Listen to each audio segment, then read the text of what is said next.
National Catholic Register. This is Register Radio, bringing light and clarity to the news and topics that affect your life. Hundreds of pilgrims have flocked to a Missouri monastery this week to see the remains of Sister Wilhelmina Lancaster, a Benedictine sister who died 4 years ago and whose recently exhumed body shows very little signs of decay. EWTN News' Kelsey Wicks went to Gower, Missouri last weekend to cover this remarkable story. Kelsey joins us today.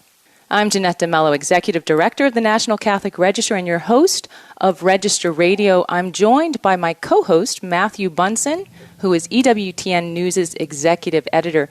Matthew, what an unusual story we have coming out of Missouri this week. It really is completely unexpected and oddly welcome, too, in the light of the whole Dodgers story and other things that are out there right now. Absolutely. The way the community is reacting is it's right. This is truly remarkable. And while the Church has a cautious process of investigating such cases of apparent incorruptible remains, this story deserves a lot of attention. And the story of Sister Wilhelmina and the sheer number of people descending on this small town and coming away with strengthened faith really demands even secular media attention, and it's gotten it. So as we talk about this remarkable situation, we're joined now by Kelsey Wicks, who's Executive Director of EWTN's OSSI Group, which is an international network of media agencies that cover the global church in 7 languages. Kelsey, you had the opportunity to go to Gower last week. What did you and many other pilgrims find there? Well, Jeanette, I knew this was going to be an international story, and certainly it has actually captured the attention of the world and not just the United States. And what I found was a religious community extremely active in the sense of vocations and prayer, and extremely active with pilgrims flooding in. And they were coming from all over, from Illinois, from Louisville, Kentucky, from Kansas, from Missouri, from nearby towns and towns as far away as 9 hours. And everyone was really just trying to examine what they found as something out of the ordinary, something possibly miraculous, and really just to strengthen their faith and look for a sign of hope. And describe what you saw physically in the remains of Sister Wilhelmina. Well, what I saw physically was a sister whose body looked as though it had just been a few days dead. I mean, it was remarkable. You could see all of her clothing was perfectly preserved. You could even see the brand name of the socks she was wearing, which was just a fascinating detail. Her habit. This was one of the most outstanding details of the entire thing. Her veil was made of the same material as the interior lining of the coffin, and that lining decayed and her veil did not. And so her veil perfectly preserved, her face and hands visible, her foot full of the sort of intact, almost fluid-like, almost wax-like figure that you would expect of a normal foot, of a normal leg, certainly not skeletal remains. Sure. It's just remarkable. But before we go on to talk about, just how extraordinary the situation is and how this might be possible, let's talk about who Sister Wilhelmina Lancaster is. I mean, she was known, pretty well known, even before this remarkable moment. So please, who is Sister Wilhelmina? Well, what a fascinating story. She was the second of 5 children born in St. Louis. She grew up in the segregated Catholic Church in the South. And at the age of 9, during her first Holy Communion, she had this, according to her biography, she had this experience of Jesus inviting her to be his. And she said, "He was so handsome, how could I resist?" And so she wrote, this is remarkable, at age 13, when she finished grade school, she wrote to as an African American, one of the 2 communities that she could join at the time, the Oblate Sisters of Providence. And she said, "Dear Mother Superior, what does one need to bring to the convent?" And I would like to join you. I'm graduating from grade school, in May. Please accept me, something to that effect. And I am Catholic. And I am Catholic, yes, and I am Catholic. And the superior wrote back to her, let's give it some time. So she was valedictorian of her class in high school, and then at age 17 entered the Oblate Sisters of Providence. And this is what's remarkable, lived 75 years under religious vows. I mean, the diamond anniversary, it's the cornerstone of religious life and perseverance in religious life. So she lived 50 of those years under religious vows with the Oblate Sisters of Providence, and then felt the interior prompting of God to start out at age 70 on a new venture, founding this monastery in Gower, Missouri.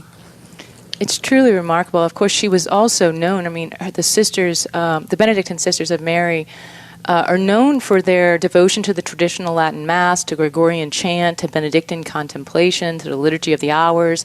And they had a chart-topping Gregorian chant albums, right? So the community has seen some fame or renown, right? I wonder how they're taking this.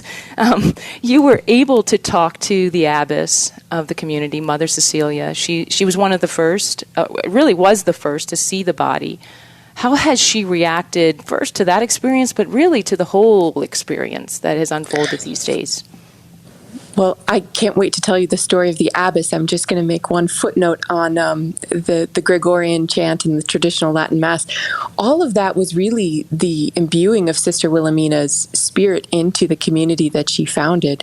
She had a really dramatic turn in her late 60s to understanding the beauty of sacred music informing the soul. The catechesis that those hymns give, the doctrinal content that they give, it's very solid. And she had noticed a difference in her own prayer life when she prayed with those rather than with some of the folk songs or things that were popular in her community and in the parishes that she was in at the time. So it's a remarkable impression that community has been given by the foundress. But when the abbess found her, this is fascinating. Here they are, they're opening up the grave, and they see that there's a crack in the coffin. And so this means, of course, that they're going to be able to see inside. And as the abbess, it was her responsibility to look into the coffin and see what was there. She said, it's not something you do every day. So she had a flashlight and she looks in and she goes, oh my goodness, I think I saw a foot. And she goes, I couldn't have seen a foot. That's not possible. And so she kind of takes a breath and then she looks again and then she sort of screams. And then she says back to her community, I see a foot. And the sisters who had just finished praying the rosary all start cheering. Kind of understanding that this is some sort of out of the ordinary event that's happened in their life, and they had, I think, some inkling of what that meant. There is a process of the church, and the bishop has called for an investigation, but the sisters regard it as miraculous, and it was a very touching moment when she described that story to me. Kelsey, the excitement of this community, though, is also matched in so many ways by the excitement of the wider community. And this story went viral so quickly. What's the wider community in Missouri thinking of all of this? Well, I think they're just incredibly edified. I had a family with 6 children who stopped to talk to me. I interviewed them, and the kids were like, we were just amazed. The mom said they just stopped and prayed. The father said, in this time of darkness, we're just so happy to have something to hold on to. And I think, you have to ask yourself what the faithful see in a sign like this. What is it that they are reflecting upon and gaining hope from it? And really, in the church's understanding, when people talk about possibly incorrupt bodies, it's a testimony to the future resurrection. It's a testimony to eternal life. And that's the level of hope and miraculous. It's also a sign of God. One man I interviewed said, for people of faith, we don't need we don't need the sort of miraculous or the evidence, to pile up. We have the gift of faith, but it's beautiful to see these signs that confirm, that God is active in the world, that He's doing something, and person after person that I interviewed, from an 86-year-old woman to that 9-year-old girl, were saying basically the same thing. We see hope in this. Absolutely. The abbess that you spoke to, and you were really one of the first to speak to her and write about it and publicize it, aside from social media, in a story that we ran at a Catholic News Agency, A Miracle in Missouri, ? Body of Benedictine Sisters Foundress thought to be incorrupt. That was the story title. And the abbess told you that what she takes away from this is similar to what you're saying many people are gaining from it, which is heaven is real. The resurrection is real. And especially during these times in the church and in the world, this is a sign of hope, and that's how they're taking it. And that's really a beautiful, beautiful thing. So I think all of us can take joy in that as we see this process unfold. Yeah, and if I could just add in, what's interesting about the sort of miraculous feel of all of this, from my own read of the situation, one of the most miraculous things was seeing the full monastery of young, joy-filled sisters praising God. I mean, the sisters were going about their prayer life, their orarium, as though nothing was happening, as though these pilgrims weren't streaming into their chapel, and they were just, the bells would toll for the 7 different liturgies of the hour, and the sisters would come in, and then they would leave, and the rhythm continued. And when you look at, the life of holy persons, part of what most people say is miraculous is do they inspire others to live the life of holiness? Mm-hmm. Sure. And here is a monastery full of 40 people, which you don't see every day. Right. So while some are calling it a miracle in Missouri, and it certainly does inspire holiness, there are signs, sure signs of holiness here and inspiration in the spiritual life. Of course, miracles in the church have to be verified before they're called miracles. And as you mentioned, the Diocese of Kansas City, St. Joseph, has said they're considering the next steps. It isn't a common occurrence, they acknowledge, and they said Bishop James Johnson is working to establish a process to understand the nature of her condition, Sister Wilhelmina's remains. So, Matthew, I wanted to ask you, you're a historian and a theologian, yeah. What is the Church's process of handling cases of seemingly incorrupt bodies? Well, with great care and prudence, it's considered a sign, not a miracle, and that's always important to stress, that within the causes for canonization, for example, that you do not have to be incorrupt, for example, to be declared a saint. It's not considered one of the key validation points in any cause. Rather, the focus really is always on the heroic virtue of a candidate. But again, there is that sign that someone is incorrupt. But then there's the key, as we do with miracles, of focusing very intently on possible scientific explanations for it. And with the burial of anyone, there can be a lot of natural phenomena that can impact levels of decomposition. We obviously don't want to get into too many biological details. Right. But the reality is that it's a mystery, and we do our best to understand that mystery. But at the end of the day, I think, as we're seeing in this case, the evidence of remarkable preservation is a touch point that is bringing a lot of people to Missouri, but also to focusing on the extraordinary life of a fairly extraordinary person. Right. The abbess told us that she thought that Sister Wilhelmina could be the first African-American woman to be found incorrupt. And, of course, that process will go on and on in this investigation.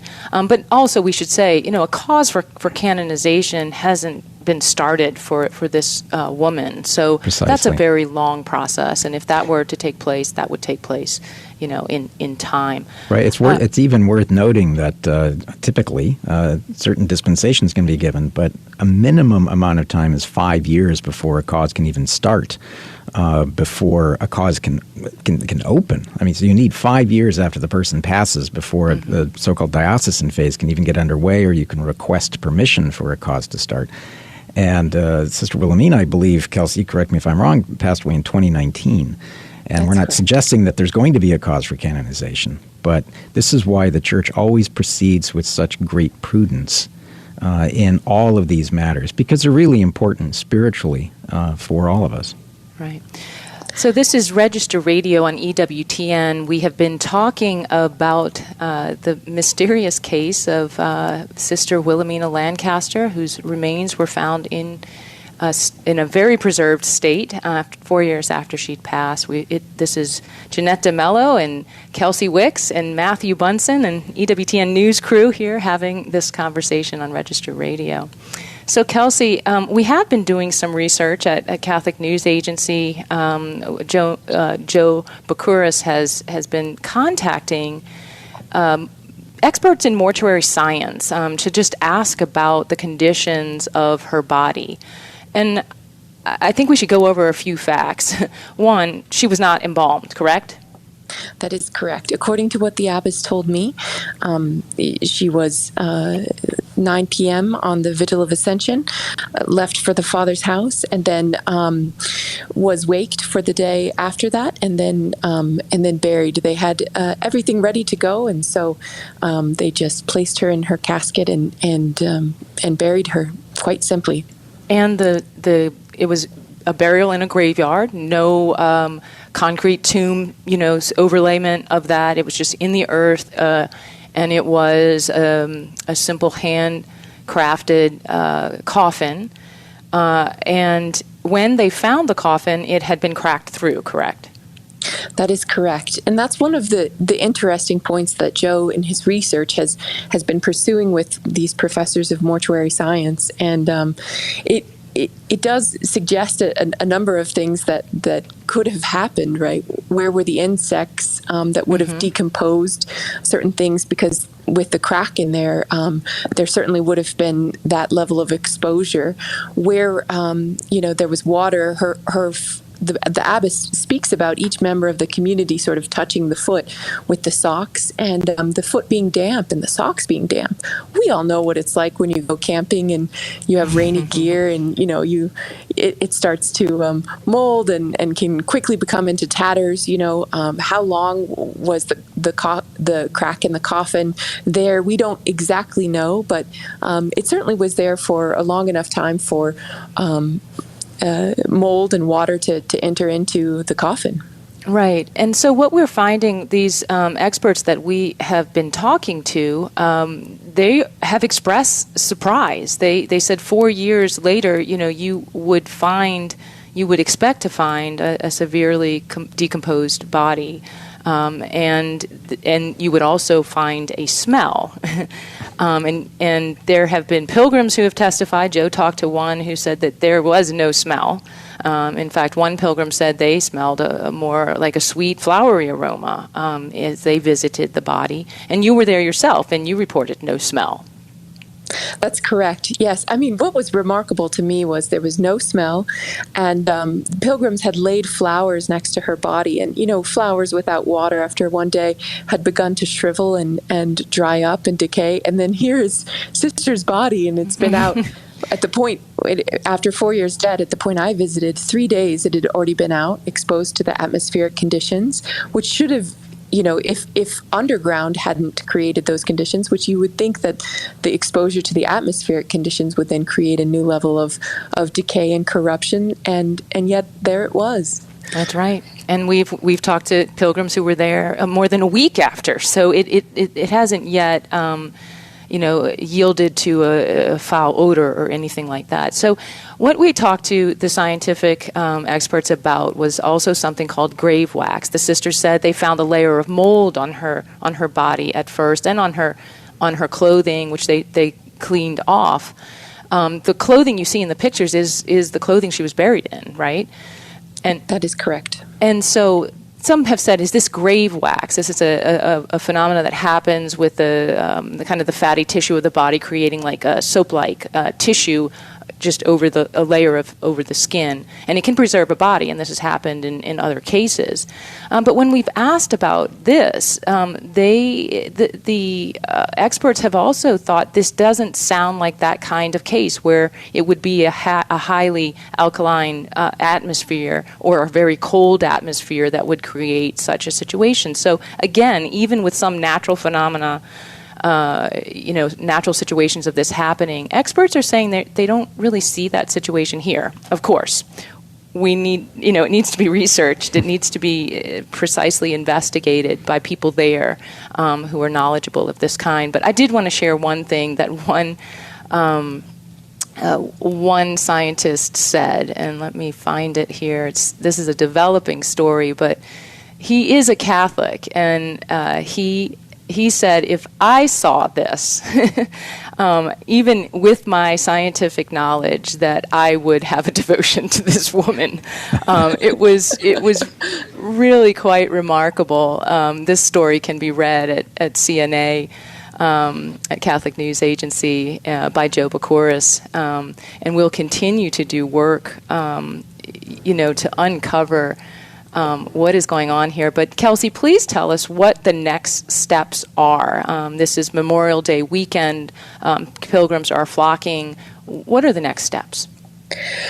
Well, the next steps are that the sisters will have a rosary procession and will then place the body of Sister Wilhelmina into a glass encased casket on May 29th. And then they will put her mortal remains underneath the shrine of St. Joseph that they have within their chapel. There's a long-standing tradition of independent communities and monasteries being able to have their founders and foundresses inside the churches that are where the sisters pray. Mother Angelica, as you know, is buried in a tomb in Hansville, and so the sisters wanted to move their foundress into their chapel so that she could be with them during the times that they are in the chapel, and she shall be soon. So on May 29th, then at that point, her body will be encased in a glass tomb and then covered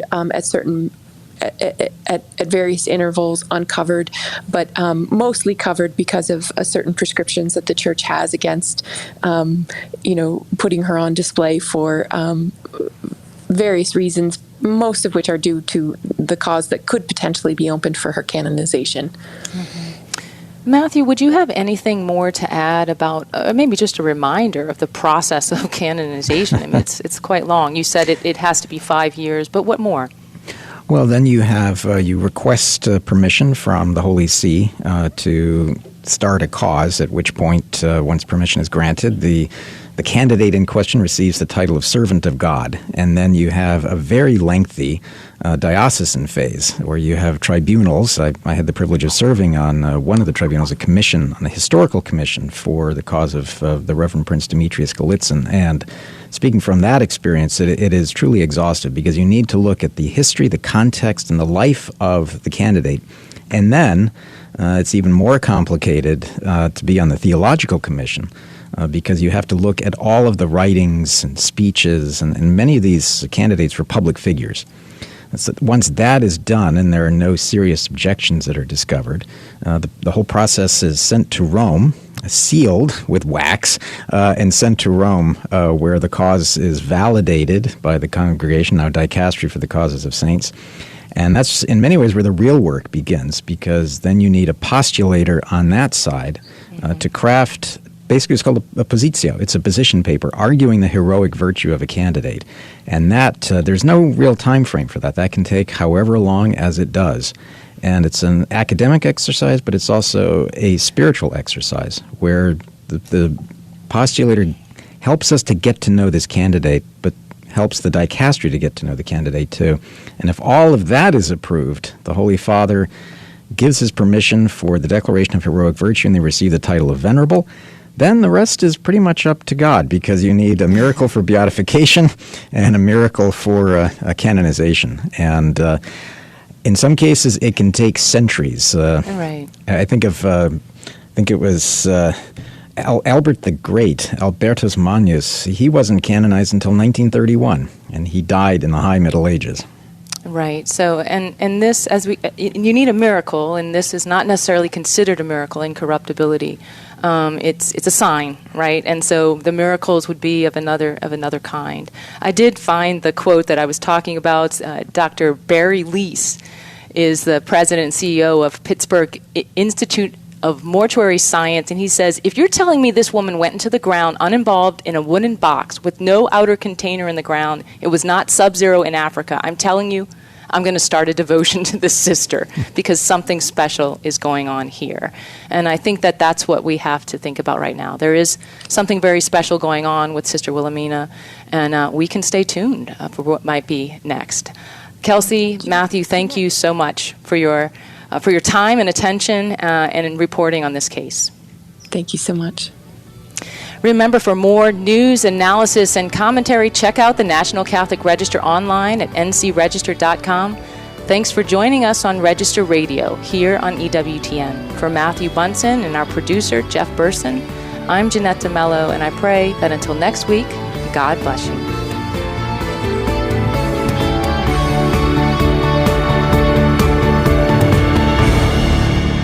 If you need your news on the go, read the Register online. But if you want to take your time and savor the stories, then subscribe to the National Catholic Register's print edition. And with award-winning Catholic journalism that goes beyond what you'll find from any secular news service, you'll get the real story behind the events that unfold over the course of the year. Try the Register for free today and get it delivered to your home, office, or parish. Join the Catholics who depend on the Register for its faithful and courageous reporting. Get 6 issues free today online at ncregister.com/radio or call 800-421-3230 and mention code radio. That's ncregister.com/radio or call 800-421-3230 and mention code radio. The National Catholic Register. Read faithfully. For more information about the National Catholic Register and about Register Radio, go to ncregister.com. Podcasts of Register Radio are posted on ncregister.com and on EWTN.com. Join us next week at this time for Register Radio on the EWTN Global Catholic Radio Network.